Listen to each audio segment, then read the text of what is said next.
बात तो पौष पूर्णिमा के साथ ही 13 जनवरी को हो गई, लेकिन मकर संक्रांति के मौके पर यानी कल 14 जनवरी को पहले अमृत स्नान के अवसर पर 3.5 करोड़ श्रद्धालुओं की आस्था की डुबकी ने महाकुंभ के दृश्य को और दिव्य, भव्य और अलौकिक बना दिया। इस दौरान जब सनातन संस्कृति के सभी 13 अखाड़े और उनके महामंडलेश्वर के साथ नागा साधुओं ने त्रिवेणी के संगम में डुबकी लगाई तो वह नजारा अद्भुत था।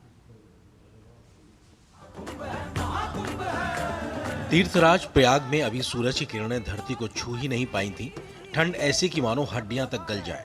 घने कोहरे में थोड़ी दूर तक भी देखना मुश्किल हो रहा था, लेकिन इन विपरीत परिस्थितियों में भी आस्था, भक्ति और मुक्ति की अग्नि में घुले संत साधु और श्रद्धालुओं का जन सैलाब त्रिवेणी के संगम पर उमड़ पड़ा। मौका था महाकुंभ के पहले अमृत स्नान का। यूं तो महाकुंभ की हर बात अनोखी और निराली है, लेकिन इसकी सनातनी परंपरा का एक मुख्य आकर्षण है अमृत स्नान।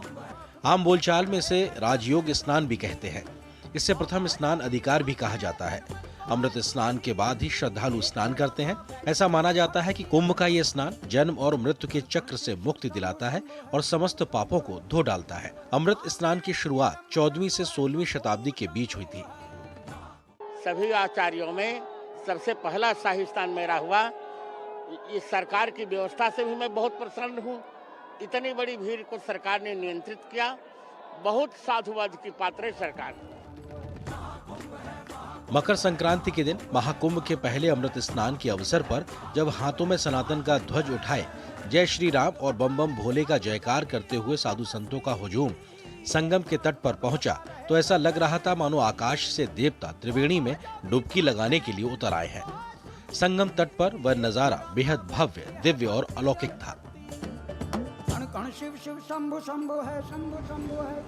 जैसी की परिपाटी है, महाकुंभ में अमृत स्नान के दौरान सबसे पहले अखाड़े के महंत और नागा साधु स्नान करते हैं। उसके बाद श्रद्धालु उसी परंपरा का निर्वहन करते हुए पहले अमृत स्नान की शुरुआत श्री पंचायती अखाड़ा, महानिर्वाणी और शंभू पंचायती अटल अखाड़े के संगम में आस्था की डुबकी लगाने के साथ हुई। दोनों ही अखाड़ों के साधु संत मंगलवार सुबह 6:15 पर संगम घाट पर पहुंच गए थे। सबसे पहले उन्होंने ही स्नान किया। पंचायती निर्वाणी अखाड़े के नागा साधुओं ने भाला, त्रिशूल और तलवारों के साथ अपने शाही स्वरूप में अमृत स्नान किया। इसके बाद बारी बारी अन्य अखाड़े और उनके साधु संतों ने अमृत स्नान किया। अमृत स्नान के लिए हर अखाड़े को 40-40 मिनट का समय दिया गया। अमृत स्नान का अर्थ है कि वृष राशि में बृहस्पति का आगमन हुआ है और मकर राशि में सूर्य और चंद्र का आगमन हुआ है। जब ये 12 वर्ष के बाद योग बनता है तो अमृत योग होता है। अमृत स्नान का पूर्ण प्राप्त करने के लिए संगम के त्रिवेणी तट पर लाखों श्रद्धालुओं और साधु संतों का अद्भुत संगम देखने को मिला। इस ऐतिहासिक अवसर पर स्नान कर श्रद्धालुओं ने अपनी आस्था को नया आयाम दिया।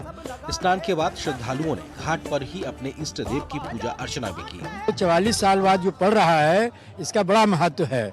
उसी महत्व को देखते हुए आज पूरा संसार के भी लोग यहाँ पे पहुँच रहे हैं। 2012-13 में जब इतनी गंदगी रहती थी और आज पल पल पे यानी कि सफाई है, ये सबसे बड़ा सनातन के लौटने का एक सुयोग्य अवसर आया है। अमृत स्नान के लिए देश और दुनिया से आए भक्तों और श्रद्धालुओं में काफी उल्लास देखने को मिला। पवित्र स्नान का यह दृश्य भारतीय संस्कृति और परंपरा की गहराई को दर्शाता है। पहले अमृत स्नान पर तीर्थराज प्रयाग में एकता का महाकुंभ नजर आया। आस्था का ऐसा संगम उमड़ा कि रेत तक नजर नहीं आई। Bureau report, DD news. तो ये अद्भुत संगम पूरे विश्व ने देखा। और अब आइए आगे बढ़ते हैं खबरों में। आपको बता दें